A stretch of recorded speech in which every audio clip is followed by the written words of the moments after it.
She was one of those people that had the ability to light up a room when she walked in. I've been around a few in my life, and she had that.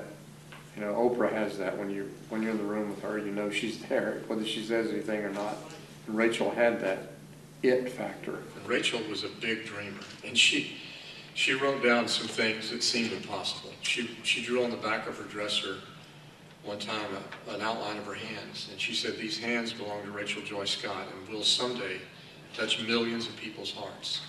Today we know over 15 million people have heard her story in live settings.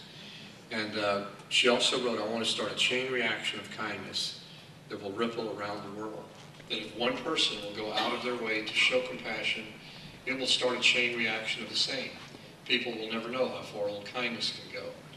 Rachel had no idea that this code of ethics would become the foundation for the largest assembly program and training program in America's history in schools. Today we reach 2 million students a year.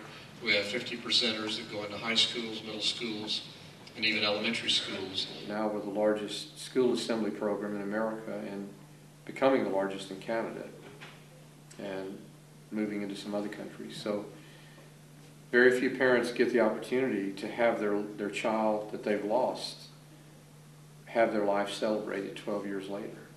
So that's the joy and the pain combined. In the space that we take and the dealings we have with everybody, I think what his daughter said was really beautiful, and it's come, I think, in many ways true. By the kindness that we can give to one person can be passed on. It's realizing that this is not for me.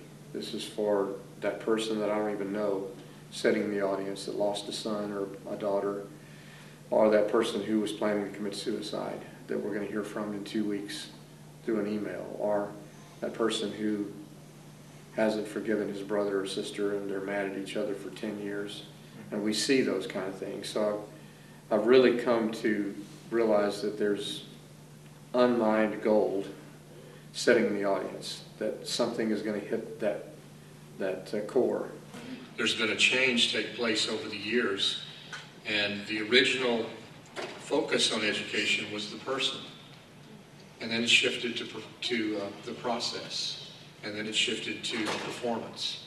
And we're in such a performance mode today in our educational system that so much focus and pressure is put on academic achievement and on the head that we neglect the heart. We really need to get back to relationships. I think when he talked about the importance of the heart and making sure that kids have relationships in school and they have trust in school, that if something is occurring in the classroom or out in the playground, that they can go and seek protection from an adult. If you look at the Cleveland shooting that took place way prior to Columbine, we were experienced with this type of tragedy. I think that sometimes we tend to forget because it hasn't happened in a while. You transcend, you go beyond a single act of senseless violence. Worst thing that could happen to a dad or mom. And you've taken Rachel's memory and carried out her goal to touch millions of people and change the lives of millions.